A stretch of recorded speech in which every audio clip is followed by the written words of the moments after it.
I can't believe I'm saying this. Hello, Sinitta. Welcome to the Development by David podcast. Hello. Thank you so much. We did it. We made it. We We made finally it. got here. You have been the most requested guest. When I mentioned that I met you and I messaged you, so many people were like, "When's Sinitta coming on?" I was like, "For God's sake, I'm going to make it happen. I promise." It's been 3 months Oh, in the making. 3 months in the making. Well, you know what? This is going to be great. This is going to be great. It's going to be like a cake. It's going to be like a cake. Yes. And Sinitta, you you look amazing. I'm absolutely blushing. This is the first Thank podcast that I've you. actually put aftershave on to record a podcast over Oh my Zoom. gosh. And you smell amazing. I can smell you from here. I put perfume on as well, exactly. So we both smell great. Oh, fantastic. I'm so glad we could do this. We met each other at the Burberry British Diversity Awards. You Hmm. were one of the presenters for one of the awards that I was up for. I was up for 3 awards at that. I'm totally enamored that I got the opportunity to be there in a room with people like you and all the celebrities and advocates that were there. Like a little kid from me from my council estate in rural Scotland shouldn't have been at that award ceremony. And lo and behold, I shouldn't be on this call with you. This is just truly remarkable. So Well, thank you in good, advance but for you coming on. are moving and shaking and doing great things. So it's an honor. Oh, well, thank you so much for your generosity, Sunita. I'm really excited that we could do this. So if I were to ask you, Sunita, who is Sunita today in 2023? How would you bring that to life? Oh my God. Okay, I'm so excited. So glad you asked me that. I am in my 50s. I'm a grown ass woman, finally. And I'm actually about to live the best years of my life to the extent that I'm launching something, probably, actually, it might even be today when this comes out, because this is going to come out next week, called Sins Angels. And it's about me and a group of 50 plus women basically just being badass. We're having the best sex. We're in our best health. We we know what we want as women now, because nobody's really talking to our demographic. It's kind of like, from the moment you're born, you go to school. You're supposed to do this. You're supposed to graduate. You're supposed to have a boyfriend. You're supposed to get a job. You're supposed to get a flat, get married, have kids, and fashion, media. Everyone's talking to you every stage of your life, telling you what you should be doing next. And then you hit 50s, and you know what they start talking to you about? Your menopause. They talk to you about your menopause, and then they stop talking to you as if menopause and die. So I have decided to let people know that actually it's not that after when you hit your 50s, your children are grown, you've paid your mortgage, you've paid your bills, you've paid your dues, and now you get to come back to you. But it's the first time that you are fully just yourself, fully formed, fully realizing what you like and don't like, confident. And actually, this is going to be the best of times, not the let me start digging my way to my grave time, sit in the corner, go grey, and die. So that's what I'm doing. I love it, Sunita. You look amazing. You're radiating so much energy, and like you said, you're going to be living the best years of your life. Now, Yeah. what does that manifest itself in for you? What will that look like in terms of your day-to-day life? Well, I'm going to have a man in my life again, a man that Woo! I choose rather than a man who chooses me. I'm going to have amazing, rewarding, incredible sex because, again, I know that it's about me being pleased, not just me pleasing man. I can wear what I want. That means I can still wear mini skirts and heels, and I can be disgraceful, and I don't care what anyone thinks. It means I can go on holiday, and I don't have to wait for the school holidays because my kids are grown. I can just, it's just like being free, and it's so nice because I think I'm a bit of a people pleaser, and someone who likes to be liked and all that kind of thing. And it's not that I don't, I do still want to be liked and I still want to make people happy, but making myself happy is a real priority now. And I'm not going to just be like a mean bitch now, be mean to everybody, but I'm going to be much nicer to myself too. Well, you've been so nice to come on this podcast, and you're right. I think the narrative in movies and the narrative in TV is that like the 50 plus generation are to settle down, to unwind their life, to become a grandmother perhaps, and to, like you said, slowly travel towards their grave. And yeah, some of the themes that are spoken about are like, for example, divorce and menopause and becoming a grandparent on TV. But the like But being what being about the joy parts? Yeah. I mean, I am yeah. looking forward to being a grandparent. My children are still a little young, 'cause they're only 17 and 18. But like, I am looking forward to being a grandmother. But I feel like society's ideas for us haven't changed since the 60s when we were being born. I mean, I'm born at the end of the 60s, but why is that there been an update? You've got Naomi Campbell having babies. She's 50 years old. I think she just had her second child. You know, you've got Camilla, who's 70 something, just became Queen of England. I mean, you know what I mean? It's actually a good time for older women, but people are still writing about us as if this is a time we should become invisible. So I'm so excited to be out there actually going, sorry. Oh, here's another thing. So consider this. So when are you born? You're a millennial, right? What age do you think I am? 24. Oh, 25. It's close. Pretty good, pretty good. But can you imagine? I made records on vinyl. I I was, when I was your age, maybe we did have mobile phones, but I grew up without a mobile telephone when there used to be the red telephone boxes on the street and all that stuff, when there were only 4 channels, because I can remember the launch of Channel 5, like all these things, which sounds like dinosaur things hundreds of years ago, but it was only like the 80s. But I've also lived through CDs, cassettes, DATs, the early mobile phones, to now everything that was before, that is between, that is now. But I'm still really fit and young and able, so I'm going to be here for the future as well. So I feel like as a 50 plus woman, I'm a kind of hybrid of the past and the future. So you guys, you really need us, because we can appreciate, like, you guys will go out and buy vinyl records and think like, oh, it's really cool to get some retro records, but but we actually lived it as well.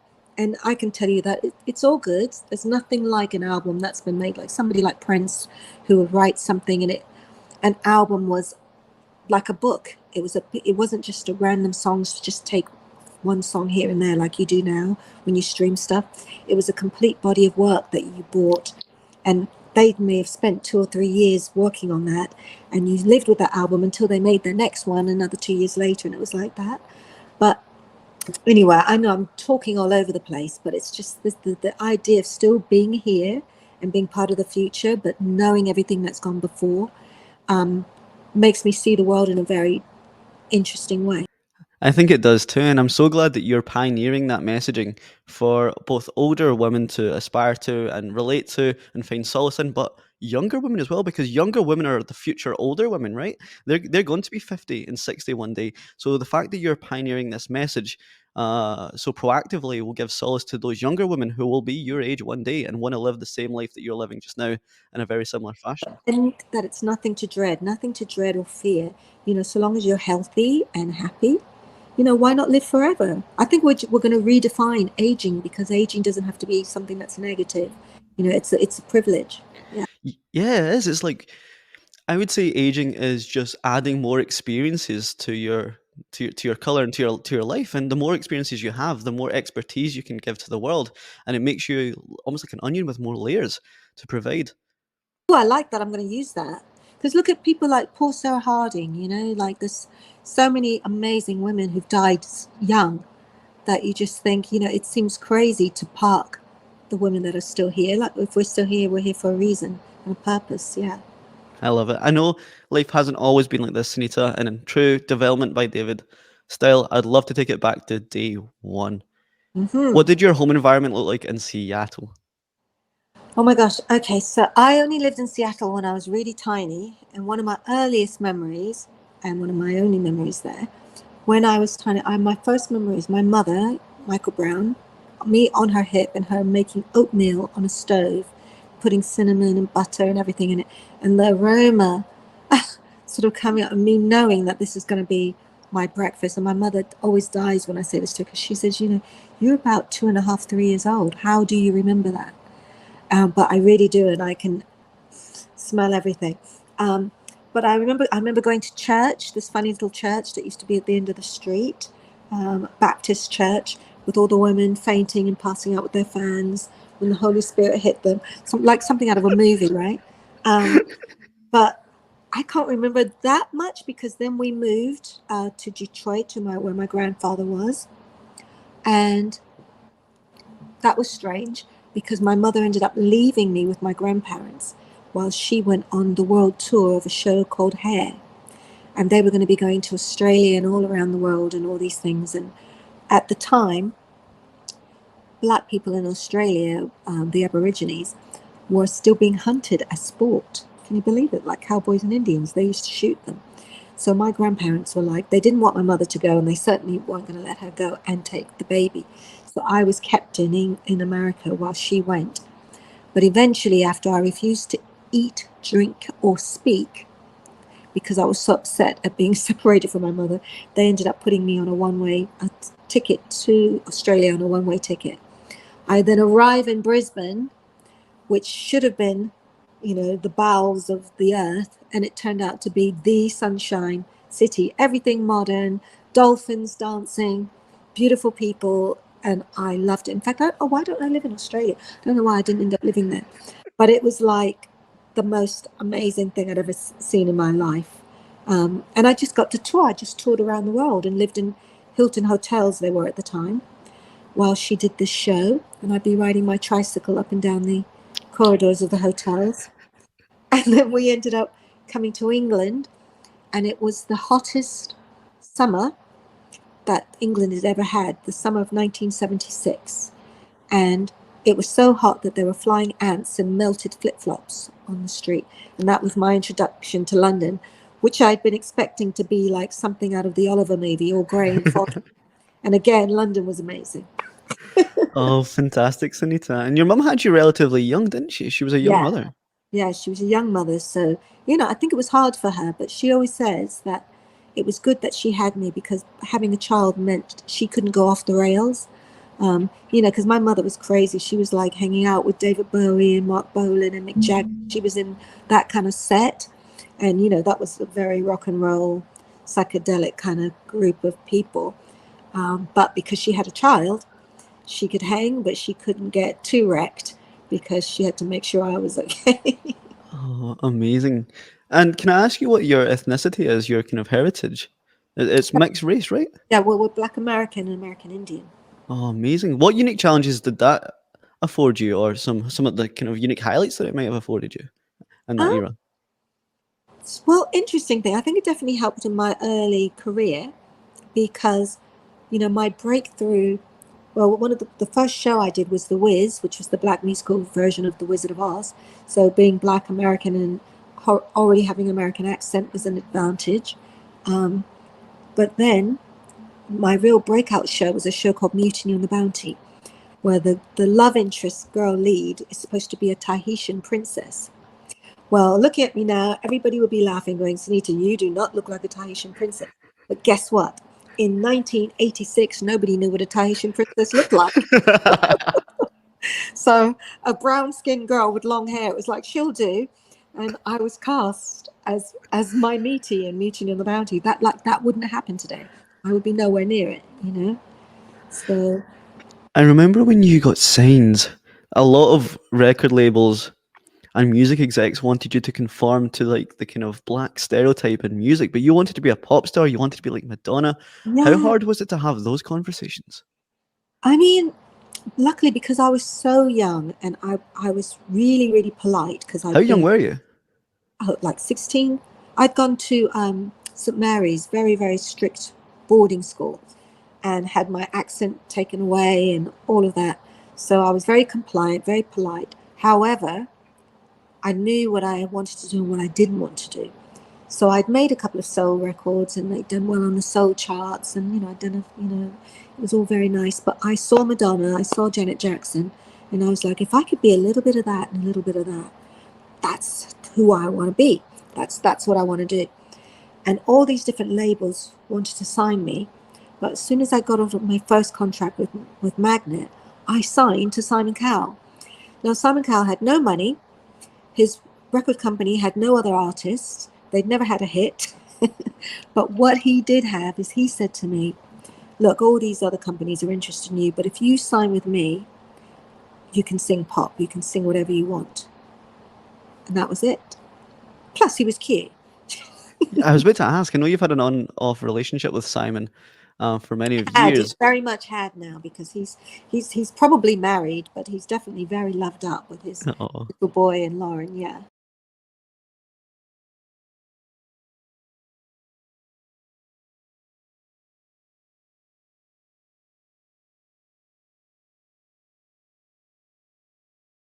Oh no, Simon and I dated on and off for 30 years. It was crazy. It was literally like I would say we were the Elizabeth Taylor and Richard Burton of the music industry, because Simon was so unfaithful. He was really popular. He used to look like Patrick Swayze. He had that long sort of wavy hair. He had flicked up back hair like Farrah Fawcett Majors and big muscles, and everybody used to fancy him.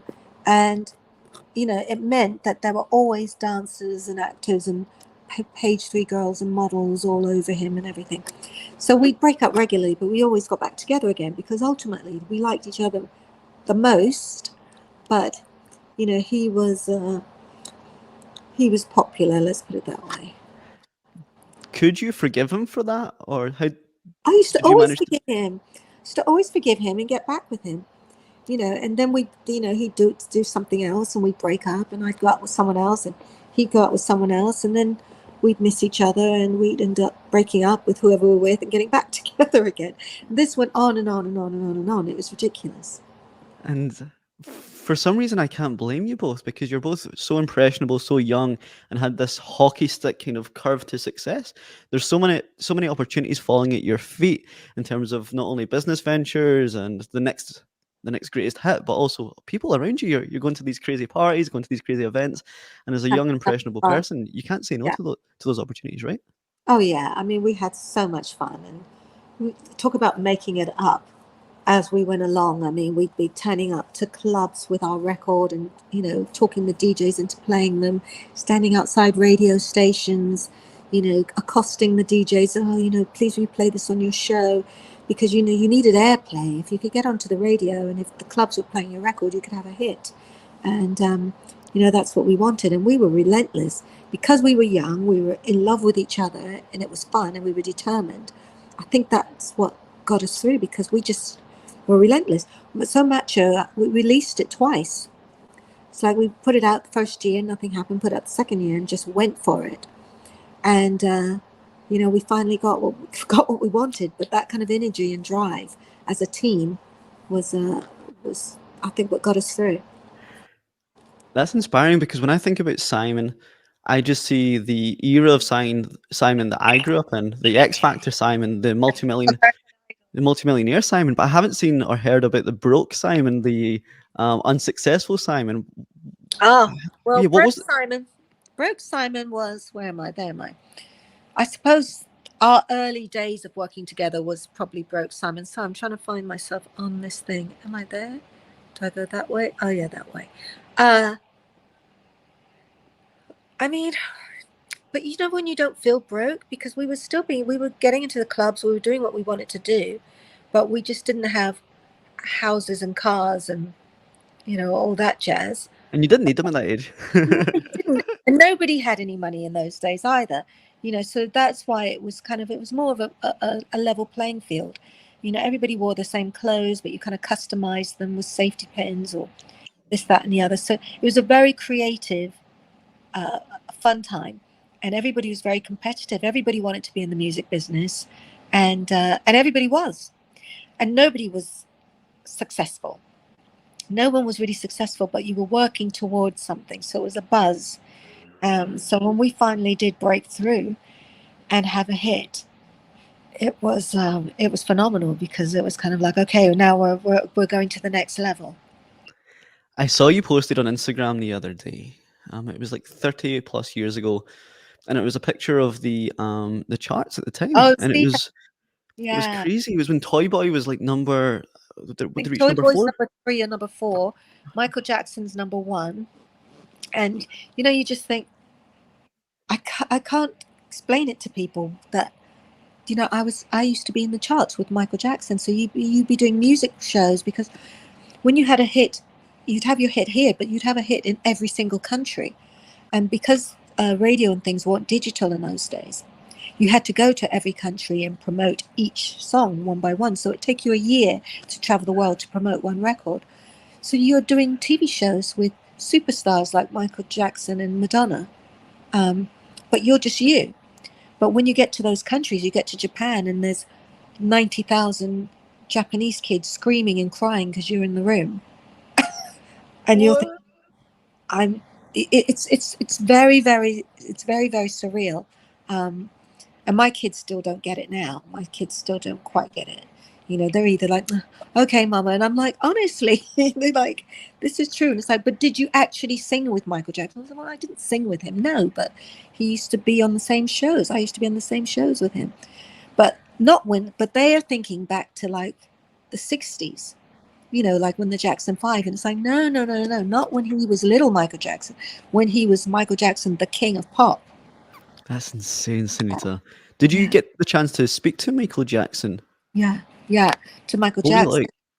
I mean, surreal because you don't, even though there's your so-called peers because you're in the charts together, because I remember Michael Jackson when I was a little child, I was in awe of him. You know, I was in awe of him. So I didn't feel like, oh, we were going to be mates.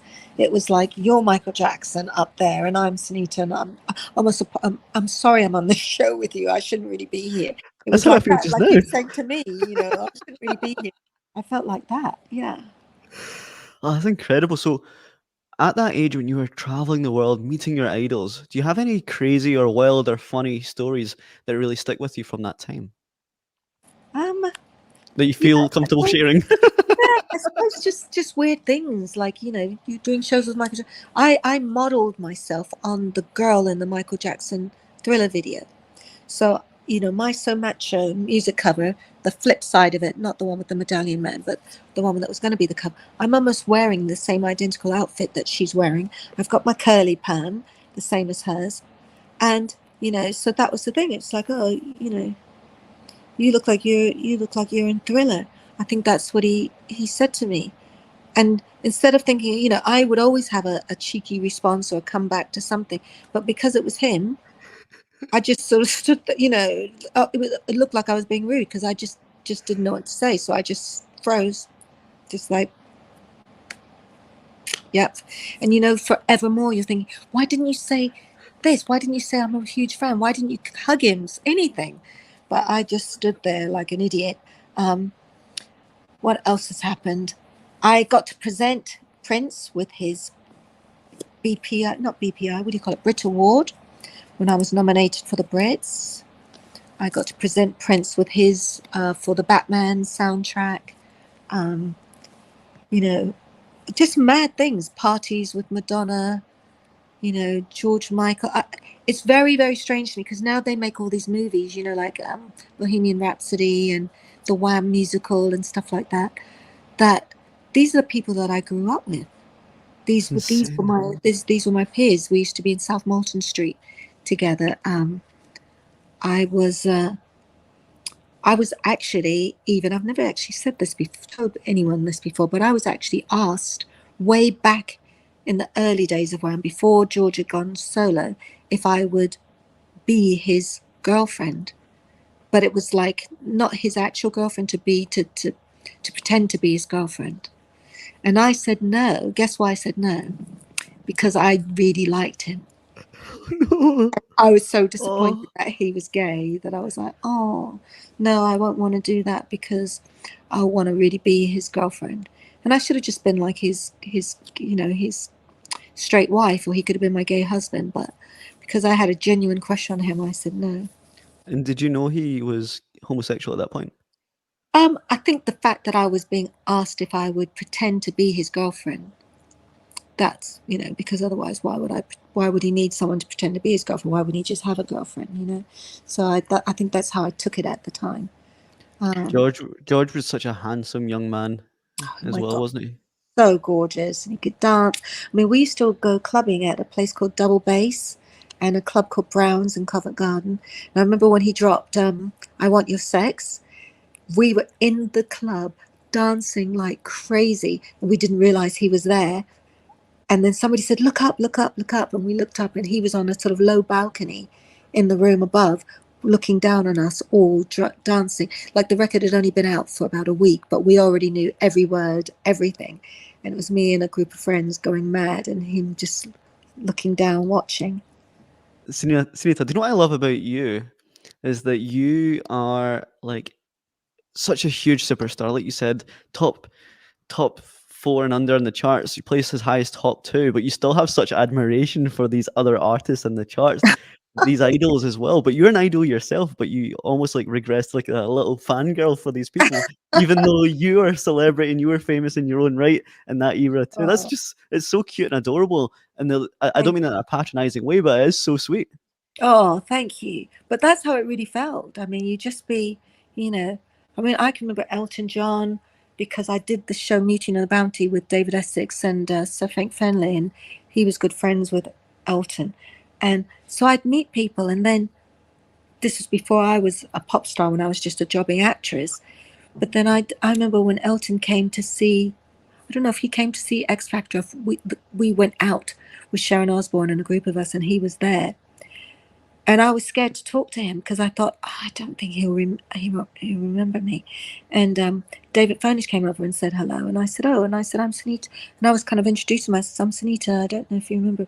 So, of course I remember. But almost kind of slapping my hand away, like, don't be stupid. Of course I remember you. But it's because to me, it was like, but how would, why would he remember me kind of thing?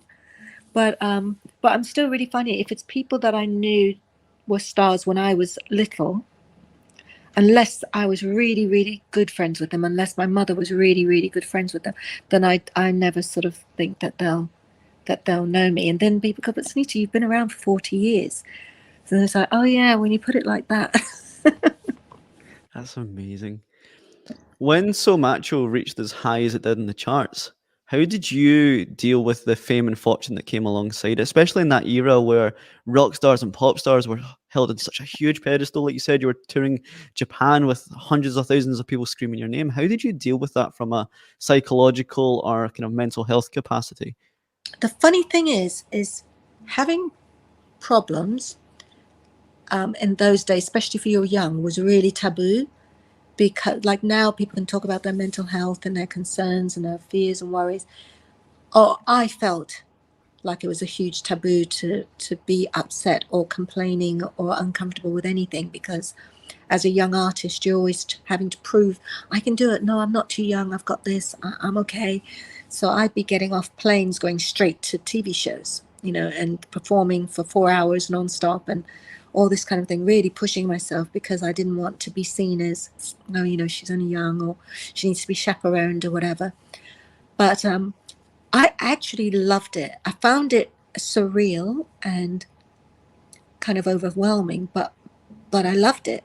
It was like viewing my life. It was like my life had become a film, and I was watching it, if you know what I mean. Because it's so strange to be someplace like Iceland or Japan, especially when it's one race of people. So you're not seeing lots of diversity in the audience. You're seeing like 90,000 Japanese people singing your music, and it's just like, oh wow, this is weird. Or chasing you down the street, because when you're famous in the UK, it's just like being popular, more like, it's like, the cabbies go, all right, Sunita, how you doing, love? It's like that. But suddenly to be being chased around and stuff in other countries, it's like, oh my god, this is real. One thing I think I would struggle personally if I ever reached that level, and let's hope this podcast does reach that level. Yes. I'm crossing my fingers that it does. Is that you actually can't even slow it down. You have no control over it anymore. You can't just like deaccelerate. You can't take your foot off the pedal, regardless No. of how much you want to. No matter how much money or power you have, you'll always be in the limelight. You'll always be recognizable. Did that Yeah. ever cross your mind at all? um Not really, because I think because I'd sort of grown up in the industry, and I'd had a children's TV show and things like that. So I'd always had a sort of level of being recognized all my life. But, when it goes that next level and when it's international, uh, there's a sense of relief, because you feel like, okay, you're, the record company are going to be pleased with you. And also I knew what I was doing. I never felt out of my depth. It's like, all I have to do is sing my song, answer these questions. It's all easy. And actually, and I'm getting paid for this, lots of money. It was like having the best fun, and it was my job. And all my dancers were with me, who were my friends, so I wasn't on my own. I think I was really lucky, because for me, it was just like living the best days of my life, getting into the best clubs, the best parties and situations with the best people. And you're legitimately allowed and meant to be there. That is unreal. It's weird how that is like a normal life for you, that's the life that you would choose, whereas a lot of celebrities, like for example, you hear Justin Bieber who just wants to be anonymous and live a normal life. But for you, that was the new normal. That was all you ever knew, and you loved it and you embraced it. Yeah, the only thing I didn't like, obviously, you used to have crazy newspaper stories, magazine stories, writing ridiculous things. But even then, once Simon sort of got it into my head that, today's bad story in a newspaper is tomorrow's fish and chip paper, it was like, yeah, you're true. Like nobody's going to be, everyone will have forgotten this story in 2 weeks. So don't worry about it. And once I was able to wrap my head around that, I could take it a lot more in my stride, because I used to get really embarrassed and really upset about I want to keep defending myself. And by the way, that didn't really happen, or I'm not really dating this guy, and I didn't really do this, didn't really say that. And it was like, you don't need to, nobody's actually really reading the stories anyway. They look at the headlines, forget about it. Now, of course, things stick around forever. You'll be surprised, Sunita. Here's a statistic that 90% of the content that you consume online today has been created in the 24 hours. So the churn is even higher now, in my opinion. Yeah. Wow, so it's gone literally within 24 hours. 100%. 90% of the content you consume today has been generated in the last 24 hours. How scary is that? That's crazy. So the world is just outputting. Yeah. When you were written about in tabloids and newspapers, do you remember a specific article or feature that really hurt you, that you felt so propelled to defend yourself against? Yes. So I used to date Brad Pitt years ago, and just drop that into the thing. But yeah, I know. Yeah. So he had just married Jennifer Aniston, and a movie he'd made called I don't know if it was the Seven Deadly Sins, something like that, some kind of scary horror movie thing was coming out. And one of the journalists or newspaper called me. They wanted a Brad Pitt story to accompany the release of his new film. So I did just a pretty normal interview, just saying what a nice guy he was, how lovely he was, and all of this. But the next day, when it came out on the release of this film, it said something about Sinitta's Nights of Passion with Brad Pitt on her waterbed, and it was describing these torrid love scenes that I'd never said anything about, or anything, that weren't true at all, but as if I'd said all this stuff. And I've been being so mortified, because I thought, he's going to think, why has she done this? Like, you're better than this, Sinitta. Why would you do that? You're like, do you need attention so badly, or, whatever. But I also thought Jennifer Aniston's going to hate me, because, why on her wedding weekend am I putting a story out? It looks like I've put a story out detailing our sex life. So I contacted him, because I just thought, I actually can't sleep. I'm so embarrassed. And I've never talked about my sex life with anyone in a paper before. So I called him and sort of said, I'm so sorry, and I don't know if you've seen it. I'm sure you've seen it, and I'm sure you're really angry and upset, but you've got to know this wasn't me, and please tell your wife I would never do this. I'd never met her or anything. I would never do anything like this, and I'm so sorry, and I don't want to put this to be a bad sort of cloud over your week and all of the. Well, first of all, he hadn't even seen it. He said, do you realize how many stories are written about us every single day? And I was like, no, I have no idea. And he said, we don't see it, we don't read any of it. So I was like, oh, okay. Then thinking, God, if I'd shut up, he wouldn't even have known about it, kind of thing. And then he was like, but I can see you're really, really upset. And if you want to, I'll sue the newspaper. And I went, well, no, I can't afford to sue a newspaper. Like, it'll be fish and chip paper. I mean, but I just didn't want you to be upset. And he said, no, but I'll sue them if you want me to, because I don't want you to be embarrassed like that. Like, we just rise above it, but it's obviously affecting you. And that was really sweet, right? So I was like, well, whatever you want to do. And he got his lawyer to contact the newspaper and everything, and the whole retraction. I don't think he actually sued them. I don't think he needed to. I think they realized that he could. And so they wrote a whole retraction that's neat to this sex story about Sinitta and Brad Pitt was completely untrue and not given by Sinitta, blah, blah, blah, blah, blah, blah, blah. So that was nice. Because that's the thing, you don't mind people saying crazy things about you, but I think things that actually really, I think, are damaging character-wise, to me, that's the sort of thing that would be damaging character-wise. I wouldn't want someone doing that to me, so I wouldn't do it to someone else. Oh, that's horrendous, Sunita. And I'm so glad that Brad was such a gentleman to do that for you. He Yeah. seems like a really great guy. What was your relationship like with Brad? Was it a positive one? Yeah, really positive. I mean, we were young. It was fun. He lived in LA. I was living here. He was, Priscilla Presley's daughter's boyfriend in Dallas. That was the role he was playing at the time. So he was sort of very much busy doing that, and I was traveling all over doing my music thing. So it was a difficult sort of long-term thing. But he was lovely and he was gorgeous. And in fact, I even took him to George Michael's party, and George Michael pinched his bum. I'm sorry, Brad. Sorry, Brad, I did say that. But everybody was pinching his bum because he was so hot. I'd pinch his bum. I'd probably pinch it too now. But yeah, he was just really, really fun and really gorgeous. Even though he wasn't very famous here yet, unless you watched Dallas, you wouldn't have known who he was. But he was so good looking that you noticed him anyway. Oh, what a story, Sunita. That's definitely a first time for the podcast. I've not heard a story as eliminated as that. Holy shit.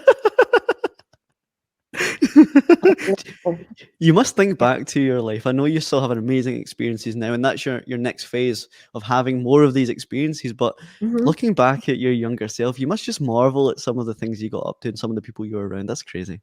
Oh yeah, I totally do now, and that's why I'm just thinking, wow, I have really lived a life. Because, like you said, things that seem normal to me now, when these films and things are coming out, and I'm thinking, oh, I know him. Oh, I used to be there at that, or we used to do that. People are like, what? And I'm like, yeah. And I'll start saying something. People are, oh my God, why haven't you ever told anyone that before? And it's because, you know, these things were my normal, you know. So it's nice to still be here watching people become like icons. One of my friends is like, oh my God, Boy George is in LA at the moment. I think he just played at the Hollywood Bowl last night. And one of my friends was like, Boy George is here, he's playing. And Lulu was his support special guest or something. And you're like, oh my God, say hi to George. I remember George, and it's like, I tell my little George story. And they're like, oh my God, you know Boy George? And I'm like, yeah, of course. We used to be in the Embassy Club together. It's so funny. Oh, Sunita, I love this. This is like such a amazing through the keyhole look into the life of a superstar. This is amazing. What other romantic relationships were you in when you were on your kind of so macho kind of claim to fame? Because I know that you got to surround yourself with some amazing superstars. Okay, so like date wise, Yeah, yeah. so David Essex, who I was in Mutiny on the Bounty with, he played Fletcher Christian, I played my meaty, and we dated during the show. But the strangest thing is that what he didn't know is I still had a picture of him on my bedroom wall at home. And when he came to visit me, I remember thinking, we can't show him around. Please don't show him around, because I wanted to get to my room to get it off before he saw my room. But he got to my room before I got to, and it was like there with blue tack. And he was really funny. He just went, oh, good. He said, oh, thank God you got one of those. I was going to save me giving you one. He kind of made a joke of it, but I was like dying thinking, if he knows that he's a poster on my wall still, like, how old am I? I hope you still don't have it, Sunita. That's in the bathroom now. Somebody else famous. Did anyone else famous? It's really weird because, David was already famous. Brad was a jobbing actor, but he wasn't famous till Thelma and Louise. Oh, I dated the Levi model, the Nick Cayman, Thomas Arkley, the Levi model guy from the Levi commercials. Did I date anyone else famous? Well, of course Simon's probably the most famous of all. Yeah, Simon's the most famous of all. But I've been on dates with Prince Albert of Monaco and all of that. The Sheikh of Abu Dhabi. It's crazy, right? Absolutely crazy. And now I've got kids going to me, yeah, right, Mama, of course you did. And I'm like, I'm telling you the truth. I have to go through my old trunks and find clippings and things to show them because they think that I'm like the old crazy woman who just says mad stuff. One thing that almost breaks my heart, or I kind of sympathize with, is when I Google your name or try and look up about you and your success and your amazing music and your legacy that you've created. There's so many news articles or features about here's who Sinitta's dated, or here's why Sinitta broke up with Simon Cowell, or here's why Sinitta broke up with Brad Pitt. But you're more than just your exes. You're more than just the dates that you had been on. You're more than that. You're a superstar in your own right. How Thank does you. it feel for you to be like referred to as somebody's ex or somebody's ex-wife or somebody's um fling when you see that Yeah, name? it's it's it has been frustrating, but then you sort of realize, look, how often. What I think the thing that upsets me most is when people think, because I've been single for years, and people were sort of saying, oh well, she only dates rich famous men, and it was like, actually, David Essex is the only famous man I ever dated, because Brad wasn't rich or famous when I dated him, and neither was Simon. They became rich and famous afterwards.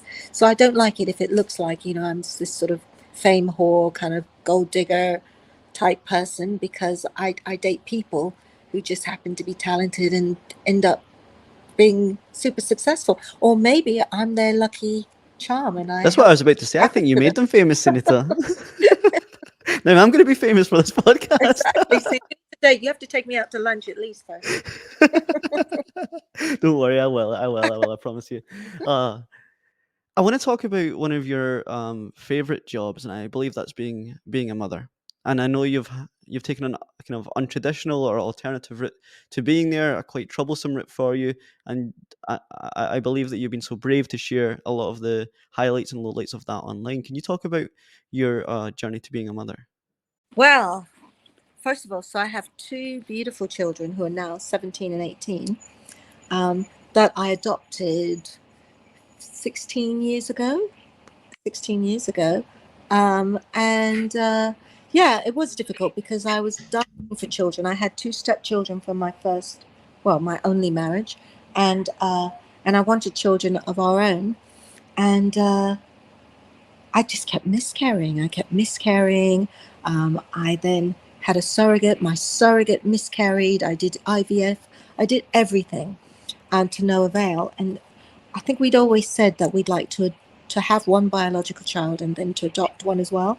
So finally, it was like, let's just go straight to adoption. And in a way, it was good that this happened this way, because we went to adopt my daughter, Magdalena, and just as we were almost through the entire process, they said, "Oh no, I'm so sorry. We found that Magdalena has a sibling in the system. A young baby's been born. We like babies to be adopted together if they're family. But don't worry, we'll find another little girl for you." And we kind of went, "Oh no, no, no, no!" Like, we're, even though we'd never met her, the idea of her and everything we'd heard about her, we felt she was the right child for us. So we agreed to take the baby as well. And so that's how I ended up with Zach and Magdalena. So it was nice for them as well because they got to grow up together. And now I've just survived my first weekend of the Leeds Festival. Uh, You were there, or they were there. well, they were there, but I survived it because I was literally like so scared, because you sort of think, oh my gosh, they're off doing things like this now. My daughter's such a girly girl that I was like, how is she going to survive in a tent? And all of this, but she survived. They partied, they've had the time of their lives, and they've come back and, yeah, live to tell the tale. But so now I've got that stage going on. But yeah, it's been amazing. And I always say to people when I say, oh, but how do you really love them? And, it can't be the same as having your own biological children. And I always say that blood is thicker than water, because you do love them as your own. They're the only children that I've known, and they 100% think of me as their mother, even though their biological families are back in their lives now that they've come of age. They're back, they're in touch, and they have communications, biological mothers and fathers and all of that. But I'm still who they think of as mama. Oh, that's beautiful, Yeah. Sunita. That really is. I know that you had a very untraditional upbringing with your mum touring the world with her as she was a Yeah. superstar. Do you see any correlations between how you were parented as and how you parent your kids? Um, I think I'm probably more old-fashioned because of that, more traditional. Uh, Even though I loved my time and my life with my mother, I think when you've had a very unconventional upbringing, it probably makes you look towards being more traditional or becoming a bit of a hybrid. Um, so, yeah, I think I've been quite old-fashioned, and my children and their friends were quite surprised by that because they all thought I was going to be this super cool mom. Um, I've become more super cool mom now that I'm older. But when they were little, just things like my daughter, when she first found out my name was Sinitta, because we used to go to these Saturday morning movie premieres for kids, and the fans would be there and they'd be shouting, Sinitta, Sinitta, why is everyone shouting? Why are they all calling you? Why? And it was just because that's my name. So on the way home after the first one, my daughter said, oh, Sinitta, please can I have something? And I was like, excuse me? Like, I have not gone through everything I've been through, miscarriages, surrogates, blah, blah, blah, 2 years of the whole adoption process to be called Sinitta. You know what I mean? That's not what I said to her, but that's what went through my head. So I just ignored her until she finally said, Mama. And she was like, Sinitta, Sinitta, Sinitta. Finally, Mama. And I was like, yes, darling. So she got it because I was like, I'm not, you will call me Mama, not Sinitta. And I will be grandmama, not Sinitta by my grandchildren as well. That is insane. That's such a hilarious story. I think about your life. You've been known as Sunita, just Sunita, for so many years. You were Sunita the superstar, and you were always known by that one name, that one pseudonym. And then finally, you have kids, and you're a whole new person. You're a mother, and you're referred to as mama, and or mother or mum. And it was like, I wonder what that triggered in you to be called Sunita. Maybe it kind of regressed you back to the superstar role that you have instead of the motherly archetype. I wonder why that triggered you so much. Yeah, I don't know. I think it didn't feel special. It didn't feel like, I feel like, well, also, obviously, I'm obsessed with my mother. So, but I grew up calling my mother Michael Brown. That was why this story, because we're talking about the comparisons. So I've called my mother Michael Brown, not even just Michael, all my life. When I was very little, a man was trying to chat her up or something and asked me, what's your mommy's name? And I said, Mommy. And he said, yes, but what's her name? And I said, Mommy, because I didn't know her name. And when he then spoke to her, he said, I was asking your little girl your name and she didn't know your name. And so then on the way home, I was like, so what is your name? And she said, Michael Brown. And I was like, oh, Michael Brown, like Charlie Brown? And she was like, yes. And I was like, oh, wow. And to me, it was such a cool name.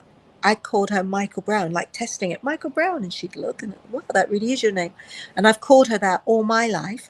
My children call their grandmother Michael Brown. So you see, she's very cool. She's always been very modern. She's very like that. Whereas I've gone right back to the, no, no, no, I have to be mother or mummy or mama or mum or, you know, that thing. I'm Um, the Safi. I'm the Safi. you're a Safi, aren't you? I love it, Sunita. I love it. I love it. How is your relationship with your mum now? Amazing. She's my bestie. We go out to dinner, we go on holiday. She's amazing. I swear she's reverse aging, which is great because we have lots to do. And in fact, she's one of my Sins Angels for the campaign that I have coming up in her 70s, doing her treatments, and she's going to date and all this stuff because we need to show people, like, there's nothing to fear. It's just going to get better and better. Like, I want to be her when I'm in my 70s. I'm sure you will. That's amazing, Sunita. I'm really enjoying this podcast. I I must ask about the infamous or the famous X Factor scene where you pop out wearing basically a whole botany, leaves everywhere. You're really known for your fashion, your style, and your nomadic appearances on shows like that. Where did the outfit come from? Well, that outfit, I think, like my whole music career was a bit kind of tongue in cheek, I think, because to me, I always saw myself as an actress. I was a trained actress, Lambda trained actress, and a Russian trained ballet dancer. So I felt like I was really a dancer really an actress, but singing, just could sing in tune. So I didn't feel like a trained singer. So even my pop career, I felt like I was an actress playing the part of a pop star. And so my real personality was just having fun with that. My outfits, we didn't have money. I didn't know what I wanted to be based on. I wanted to be a sort of hybrid punk meets Madonna meets Janet Jackson. Wasn't allowed to dye my hair. I know it was just so much stuff that I think I just became this kind of, well, I'm just going to wear this then and get away with it. So on X Factor, when they asked me to wear a bikini, I'd worn a bikini the year before in Barbados because we were sitting poolside, so it made sense. This time I was like, well, why am I wearing a bikini? It was like, because you look good in a bikini, so just get a bikini, one of the producers. And I was like, no, that's not going to happen. So I go out shopping with Paul Medford, my friend, and we can't find anything, and we come across this British nursery, and we end up going in and just buying these plants. And I'm thinking, oh my God, yes, I'll wear these and I'll make this whole thing. And it just literally just happened. When I got back, they said, oh, so did you get a bikini? And I'm like, yes, yes, yes, yes. But it's so skimpy. Film Simon's face when I come out in it, because it might be too skimpy to show on TV. We might have to reshoot it afterwards just with the normal dress. So they're rubbing their hands together thinking, oh, great, this is going to be great. And instead I came out in the banana leaves, and they caught his reaction. But then afterwards they said, okay, very funny, Sinitta, where everybody's laughing about, falling about laughing. They said, okay, let's get changed and let's get started. So I go and get changed and get started. I had no idea it would actually make the cut. So it was just going to be, they'd use the reaction and then they'd use my normal kind of thing. But when it came out, it was the morning that it was due to come out. I remember the night, it was the morning after. Every newspaper, it was me and Simon on the front, me in the leaf dress. And it was like, and it just changed everything, because I went from being quite a credible kind of, advisor on the show to actually now I'm the sort of comedy booking on the X Factor. And that outfit it was hot, it was sexy, it was punchy, it was raunchy, it was raw. And it gave you this kind of re-image of being like a older but sexy woman. Again, you're doing that now with your Sun Angels, showcasing that you're older and still sexy, and you can wear things like that and do things like that. I love it, Sinitta. I really do. Thank you. Well, you know what? It just shows you, if you just have to be yourself. You just be yourself. And I like, humor is what gets me through everything. I used to be quite a shy person. So I think if I can make myself laugh through things, then I'll sort of get through. But it's just like crazy, because some of the biggest moments have been created out of just a moment of just wanting to have some fun. Oh, amazing. And I think that's a good lesson for the listeners to take away, is like, be cheerful in adversity. Even if you're going through the hardest of times, whether it's because of your environment, your family, a breakup, your job, try and find some laughter in amongst it, because there is always something to laugh about. If it's not the environment, just laugh at yourself. Just laugh at yourself. Exactly. Sunita, in fact, I was actually going to message your assistant and ask you to wear that outfit for this podcast, but I didn't realize how much work it would be. It's a bit early, I think, for that. It's never too early, Sunita. Oh. I love it. I love it. So you said you're single now and you're dating in your 50s. What are some of the hardships about dating when you're a bit older? Because dating doesn't seem sexy for a 50-something-year-old, in the media at least, but it can be. What are some of the highlights and lowlights of doing it?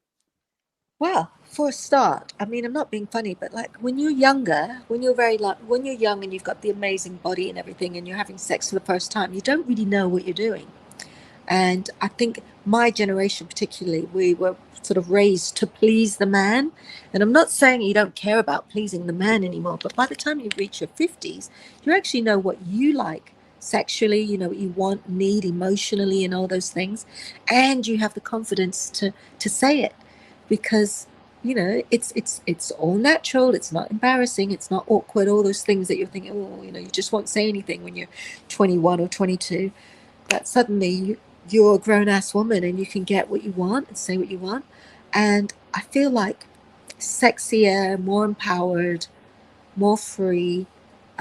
Humor, still, you've got to have even better sense of humor, because things are wobbling and jiggling that didn't used to. And but it's actually really fun, and especially if you're with an age appropriate man as well, you have those things in common.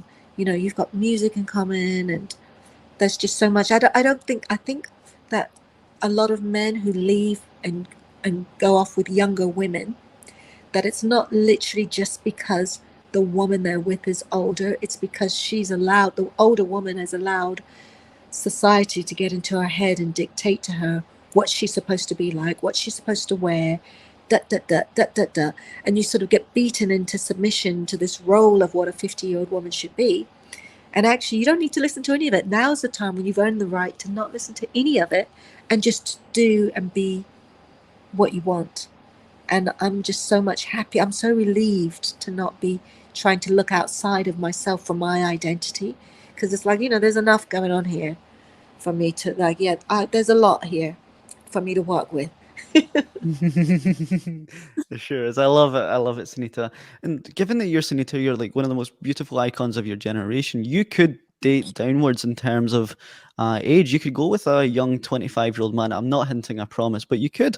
But I know that you choose to kind of date like kind of age appropriate around your age. Why is that? Why don't you go for the young 21-year-old, 25-year-old who's got all the chutzpah in the world? Why do you choose to bypass me, for example, and go for someone your age?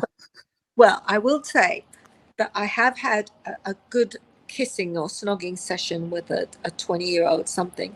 And he was beautiful, and his body was amazing. He smelled amazing, and he was awesome. And he left me when I put him out of the cab. He did say to me, "Listen, if you ever just want to, or something, give me a call," feverishly. And it was very hot and sexy. But Stop leaking that time at the awards, Sunita. I told you not to tell anyone that. This is my podcast. I didn't say your name. I didn't say your name. But it was like, it was that thing of like, but you know what? I love men sort of my age or older, because my sense of humor, I think, is old fashioned. I grew up with Benny Hill and Rising, just stupid stuff on TV that, Morecambe and Wise, and things that nobody's even heard of, and music, Stevie Wonder, and I don't know. I like it when guys have that same kind of sense of humor. They know what a Knickerbocker Glory is. Do you know what a Knickerbocker Glory is? Yeah, like a big ice cream sundae. Of Yeah, course I yeah, do. yeah, yeah, yeah, yeah, you do know. But just See, all I'm that old stuff. fashioned, Sunita. Yeah, Come on. see, you might be a unicorn. You're the exception to the rule. But I like people who've grown up with the same things that I have, and that you can laugh at the same things, and just have that stuff, have all those things in common. And especially if you get a man in his 50s or 60s and he's fit, I mean, there's nothing sexier, because again, he actually knows what he's doing, because he's a grown ass man. He's usually emotionally mature and emotionally available and all that stuff as well. So, yeah, I watch the space. I bet that I will get married again soon. I'm going to leave this here so that people can come back and revisit it when you're happily married in a year or 2 years' time. That's Having amazing, the best Sunita. sex of my life and the best life of my life. Yes. I really wish that for you, and I know that's round the corner for you. Are you on dating apps? Okay, I am. But it's only because I don't know how to, like, some of them I tried to get off and I don't know how to get off again. one, one of them I was on and they deleted me because they said I was a catfish. On Hinge, they didn't think I was really me. Um, and what's the one, the American one? Bumble, Tinder? No, the one that's like supposed to, that had all the celebrities on it. Oh, Raya? Right, yes, I'm on that, but I'm on there, when it says just to meet friends. But you got to say that. Oh, I know, Sunita. Don't you worry. Oh, yeah. Oh, But that's amazing. but I'm meeting some really lovely people, and there's a few that look quite promising. Good. I wish you the best of luck with it. I wish you so much fun. And if you don't have fun, I hope you have amazing sex at least. Nobody's ever said that to me before, but I'll take it. Thank you. I told you I'm 25-year-old full of chutzpah. To wrap up this podcast, Anita, I just want to say thank you. But before I do that, if I were to say to you to leave the young 20-something-year-old listener, either male or female, who looks up to you as an idol, and you were to pass on some advice to them, what advice would you give them to pursue a really novel and intense and kind of a hardcore life that you have? If they want to embark on a similar journey and become a superstar, where do they start? Well, I would just say aim for happiness, be true to yourself. Don't take it all too seriously, because everything you believe now, you probably won't believe even in 5 years' time. You'll feel completely differently. But really, the being true to yourself thing, because I think a life without regret is the best life. And take care of yourself. Like, really look after your body, look after your mental health, look after your heart, look after your body. Because if you're healthy and sound, you can live forever. Because I'm going to. You are, and I see you on your podcast, and I see you on Instagram, really taking care of yourself with all your treatments and regular maintenance and things like that. It's great Mm-hmm. to see. You're looking amazing. You're Thank, sounding amazing. You're full of energy. Thank you so much for coming on the podcast, Sinitta. thank If I were to you. ask you, what's next for Sinitta? I know you've got Sin's Angels on the go, but what's next for you? Well, Sin's Angels, hopefully great sex, the love of my life, and I don't know, let's say more music. Maybe I'll write an amazing album about the 50s and 60s being the best time of my life. That'd be Oh, fun. fantastic, Sunita. I can't wait for it. Again, I'm in absolute awe. A boy like me shouldn't have someone like you on their podcast. Welcome you into my Glasgow home, essentially. This has Thank been amazing. thank you so much, and I'll see you at the awards, if not before, and don't forget you owe me lunch. I do owe you lunch. Thank you, Sunita. Take care, baby.